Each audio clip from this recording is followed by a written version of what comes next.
Hi everyone, this is Ricky Spencer and welcome to another Sociology of Media Voices series. And as we end the end of 2023, we're kind of going to reflect a bit on some of the issues that are most important to people throughout Australia. And one of those close to my heart is the inclusion and acceptance of those who are from LGBTIQ communities across across our state in various localities, because we know that place and space is so important to many of us. We are very fortunate today to have Ange Elson, who kind of works behind the scenes to make sure that spaces and places are inclusive and understand the impact of having diversity implemented into their spaces. And they have set up a fabulous company called Tiny Pride. Welcome, Ange. Thank you so much for having me, Ricky. So, Ange, as we begin the journey, can you tell us a little bit about yourself? Sure. I am a middle-aged lesbian. I use she, her pronouns. I grew up in regional and rural settings in South Australia and eventually ended up here in Ballarat, so on Wadawurrung country. Um, been involved in inclusion and diversity spaces my entire life, really, just by virtue of being such a visible looking LGBTQA plus community member. Um, have worked in government and private consulting, so bring a range of skills into the space. Most recently was part of the startup and founding of Tiny Pride, a not-for-profit based out of Ballarat. Ballarat's home to the fifth largest LGA of LGBTQA plus people in the state. So there's over 11,000 of us here in the city, which is a huge, huge population for a minority group, I think, in any regional setting. Tiny Pride works along the same lines as Rainbow Tick, where we put organisations through their paces. We start foundationally with training, and then we work through a program of change and small and tiny but mighty incremental approaches to making sure that small and medium businesses are much, much more inclusive. Hmm.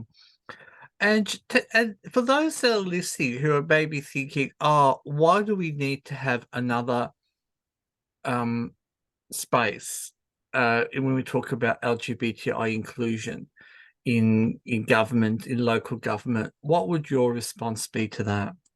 So I think local government has such a massive impact on grassroots efforts. They have spaces like libraries, which are really important to our younger community members and our older community members. They run maternal child health. Many couples and singles are having babies and are therefore bumping up against the maternal child health system, including through local council. Lots of activation around Seniors Week. We have a really strong seniors presence here in Victoria. And so across all ages and stages, really, council is a place where the community is really deeply involved. In Ballarat here, we have a very, I think, pretty progressive council in the sense of being one of the earliest to start flying our community flags, signalling out to the rest of community that they want Ballarat to be seen as an inclusive space. Our council's actually one of the first, I think, to actually very cleverly and in a robust way, they have an intersectional framework over the top of all of their inclusion and diversity work, which I think is probably really unheard of and really an important step for local councils and a guiding light, really, to be showing other areas how it's done. So that then brings down so seniors, aging well, Aboriginal inclusion, including the reconciliation planning, and disability. So a third of our community, as you know, Ricky, live with disability. Aboriginal people are overrepresented in LGBTQA plus community by head of population compared to mainstream. So and our aging population needing to be active and well is a really important thing for all of us. So we are part of every community, and every way you dice it, we're in the mix. And so actually thinking about it and planning for us helps us to live what I call healthy and happy lives. So if you are trying to register your dog and you experience homophobia, you tend to disengage. It can be really isolating. if services aren't welcoming, like if you've got a brand new baby and you come to maternal child health services and they're homophobic or transphobic. We have trans dads in Ballarat. You know, it's absolutely appalling that in 2023 that's actually a potential thing. So, you know, we want to activate our community, but also make sure that other areas, you know, are also welcoming. And I think it's really important, you know, from a business settings perspective, organisations like HBR have done extensive research on the fact that inclusive organisations perform better. So if you're looking at staffing, staff retention, productivity, innovation, all of the markers of a very successful business, inclusion and diversity has got to be your strength. So, you know, those businesses that don't adapt won't actually operate very well. And I think local council is, you know, one of the big employers in our city and has to start being innovative and being effective and being efficient. So, you know, there's so many reasons, not just for good service outputs, but also in terms of just good business. It just makes sense to have an inclusion plan. So our council ratified one of the first of its kind in regional Victoria, and probably across the state actually, a dedicated LGBTQA plus plan. They deeply consulted our community, which was incredible. They've appointed an LGBTQA plus inclusion officer who has revolutionized the way the city does inclusion for us. So, you know, that's been a massive, massive change for us and so much appreciated.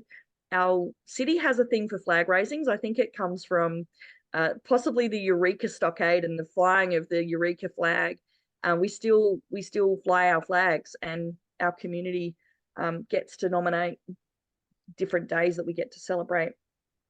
One of the biggest flag raisings ever, if not the biggest, according to the mayor, was the Trans Day of Visibility flag raising, the biggest crowd ever. So, you know, this makes a massive difference to our community when a council is inclusive and properly inclusive, not just, you know, flicking and ticking and going, oh, that's enough, or that's, you know, we kind of had a go at it, but actually planning, measuring, implementing, and being accountable for change for our community is absolutely where it's at in my mind.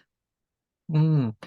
And what sort of benefits would it be to, say, somebody who's interested from any community that they may live in a suburb? What are the benefits for someone stepping up and saying, yeah, I'd love to be on the LGBTI inclusive committee for a council?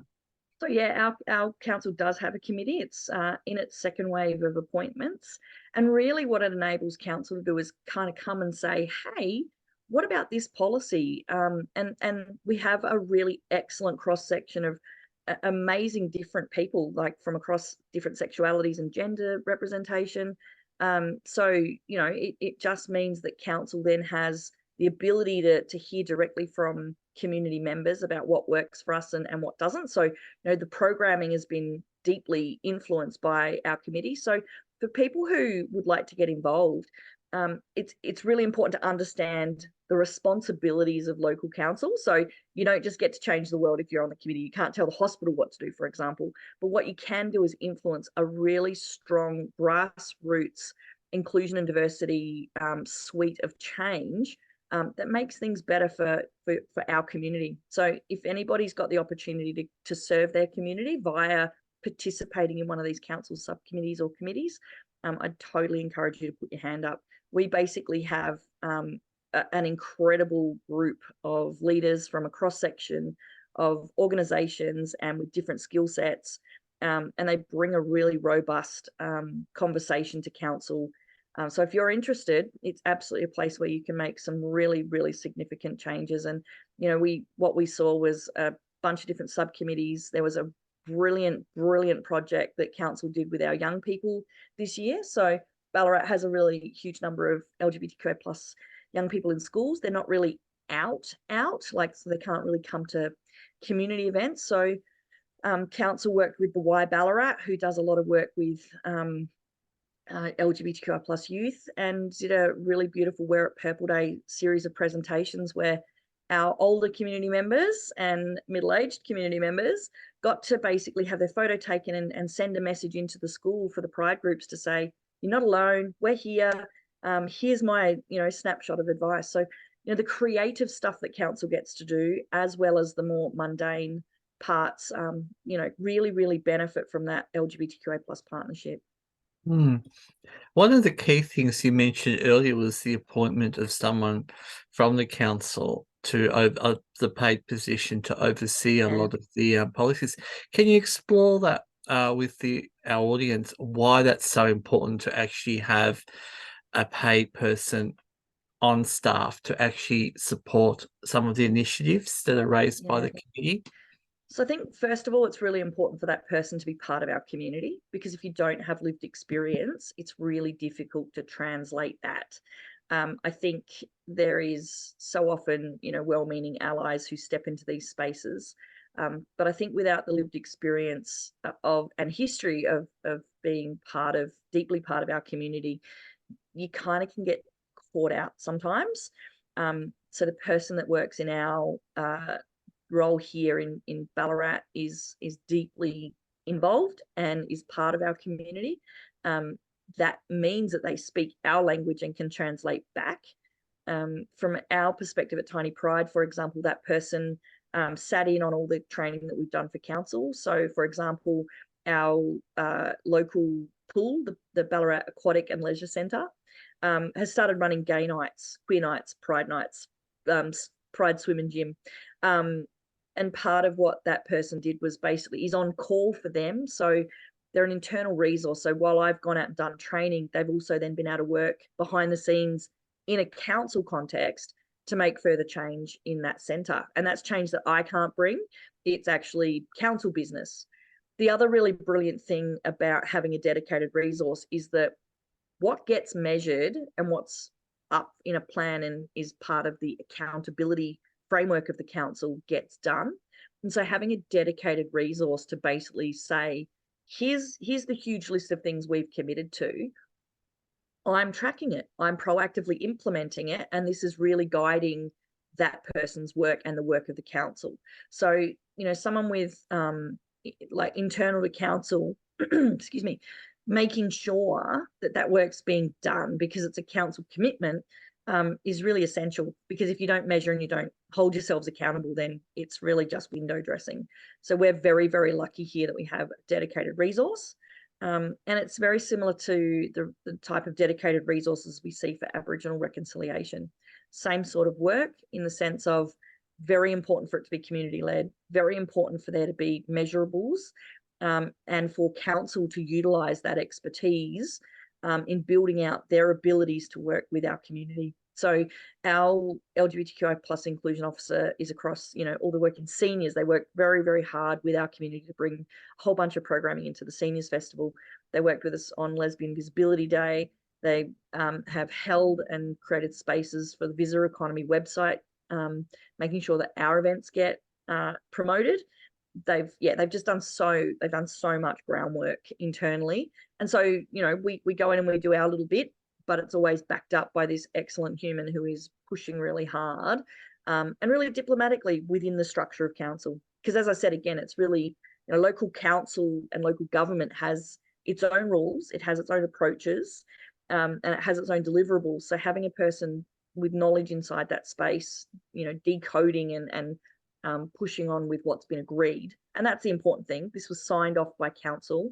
They're kind of in an authorised environment. They're not just running off and doing all the things that they want to do. They're implementing very busily the things that community really wants. So they're, absolutely incredible and really, really key to making change across a really big organisation. What advice would you give for people listening who may be thinking about joining a council that's just about to commence the process of having an LGBTI committee set up, in terms of what should you go into from your first few months? I think, not every position is about being gay. So any new starter, I always think as a former senior manager, my advice to new starters is you'll endure 3 months of hell. It's the tunnel of pain where you don't actually feel competent in a role until you've been in a job for about 3 months. So that would take you out to almost your probationary period. But I think, getting your feet under the desk, looking around, building up alliances. So, meet and greet other LGBTQA plus people, be out and proud if you feel safe, and definitely bring your expertise and influence where you can, especially on internal committees. So, where there's, forms and procedures and other things, collect that evidence as you go, make the tiny changes. Don't necessarily go in there and rip it up. I'm a really big believer, obviously with a name like Tiny Pride, in incremental change, little steps that make really big impact. Because what you want to do is build the confidence and ability of those around you to kind of do better. So I think local council and local government is a really great place to work. You get to really be close to making things better for community, really, really kind of hands-on stuff. So if you've got the expertise, absolutely, especially if your local council is making strides towards being more inclusive, it's really great and really rewarding, I think, to be part of that change approach. And why is it important to have older people from our community in that space, including those living with disabilities? Yeah, look, we we recently ran a really big forum in partnership with council, called, it sounds a bit weird to be kind of drawing it out, but it was a really big encompassing forum called Policing in the Rainbow Community. And one of the elements that our community wanted to talk about was connection and safety and a sense of belonging. And what we turned up from essentially our sessions, so they weren't just standing and talking around type of forum. It was a really proactive forum where we generated evidence about what people wanted. Our community was really clear that it's all ages and stages. So some of the things that we've noticed, our older people don't necessarily feel very connected. It's also, I think, sometimes tricky to kind of hang out with the 18-year-olds and stay up with lingo. Like, everything has kind of changed. And as a middle-aged person, I often find myself Googling what things mean, because our young community is incredible. They're just out there. They're so out and proud and at much younger ages than any of us were. And another big thing I've noticed is when people become, where they lose their partner, their lifelong partner. So a lot of older community members aren't necessarily hugely attached to queer community because they've been partnered up and just living their lives. So their world is not based around LGBTQA plus community. And I think that's really healthy, because that to me demonstrates a degree of, integration and acceptance in your local neighborhood. Like in Ballarat in particular, people are like, where the hell are the gays? Like, where are they? If there's, 11,000 of us, where are they? Like, I only know 5. Where are you all? And the truth is, we're in the suburbs. We're married or partnered up. We've got a dog or kids, and we're just getting on with life. What happens for our older community members is, they're struggling with things like reconnecting back into LGBTQA plus community. So haven't been part of community for a long time. So how do they find us? Being active into your old age. We've started a whole bunch of programming up here about getting out and about so that people can come together and do really hugely accessible activities. They don't want to go to seniors clubs because our old people do not feel like they are senior at all. So that, I think that's amazing. They're just so active and interested in life, and very different from some of their straight kind of, I guess, peers. But that reconnection after being losing a long-term partner is something we're really focused on in terms of reintegrating people and opening back up doors and making sure that there's a landing space for people to be connected, but also making sure that people get the chance to catch up with each other. The other really interesting thing for us is the intergenerational love that happens. So our older community members are deeply involved with the intergenerational stuff. So there's a rainbow coffee that happens here in Ballarat every week. And so I get bullied by some of the older community members for swearing too much. And I love that. One of the dearest community members we have here in Ballarat is a person called Dawn Olaf, who's nearly 80 and is still out there swinging. Yep, absolutely amazing. So, people like me need need these older community members, right? I need to see that what life looks like, because I've had no role models my entire life. No role models at all. Like, what does a healthy, happy, older queer person look like? Who could say? Because we don't see people. So we're working really hard to make sure that everybody has that line of sight, and that our older community members could bring their wisdom. We held a World AIDS Day event here. Council actually held it, first one for council ever, and it was, well, in this kind of modern times, and hearing from older community members about what that was like was deeply moving. But and also, like, it hasn't gone away. So the concerns from our older community members are still relevant, and we need to work really hard to make sure that we're holding spaces because we can, and making sure that there's we're reducing isolation as much as we can. The other thing I also wanted to mention was senior abuse. We have been doing some work around that, in terms of making sure that the first kind of generation of LGBTQA plus people who had kids are on pretty solid ground, and that we're keeping an eye on that type of stuff so that they're not susceptible to abuse. Yeah, so I think our seniors are incredible. They don't like being called seniors, but our older people are incredible, and they have so much to offer us. Like, hearing about our history through their eyes and their experiences of now is, it's extraordinary. Without them, we wouldn't have the freedoms that we have now, and I don't think that can be underestimated. One of the things when you were speaking, it came like a flashlight came to my head, and I thought, wouldn't it be wonderful to have like your space being part of universities that teach planning, urban planning? And Mm, because I feel that what you're saying is so fundamental, that we capture those who want to passionately work in councils, to develop infrastructure and forward planning for the future. yeah. Listen to what you are saying in terms of how to be inclusive. So what sort of messages, I guess, would you like to reach out to those who are about to embark on a career in council or apply for a position as a planner, social planner in a council?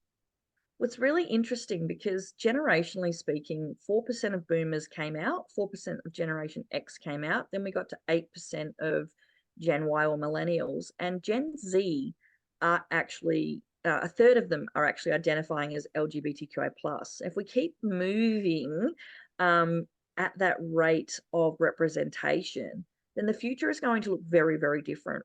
So what I would say is, this has to be part of your arsenal. Understanding accessibility, understanding the needs of quite a significant future community. If you're into planning, you need to start planning with us and for us, because we are not going away. There's more of us than there ever has been before. Um, and I think that, given our community is passionate about, Aboriginal representation, inclusion in disability spaces, like, we don't hold events if spaces are not inclusive. Like, if it's not accessible, we won't go there, because we know our whole community needs to be included. So from that perspective, I think, a deep understanding of intersectionality and who and where we are, but also the fact that the future is really, really queer, queer and gender diverse is going to be really important. And so, the old infrastructure that held and was just replicated, and all the planning that was just, assumed and replicated, is going to need a really big brush up. It's going to need to evolve. So my advice is come in open hearted. Um, don't just rest back on the ways that things have always been done.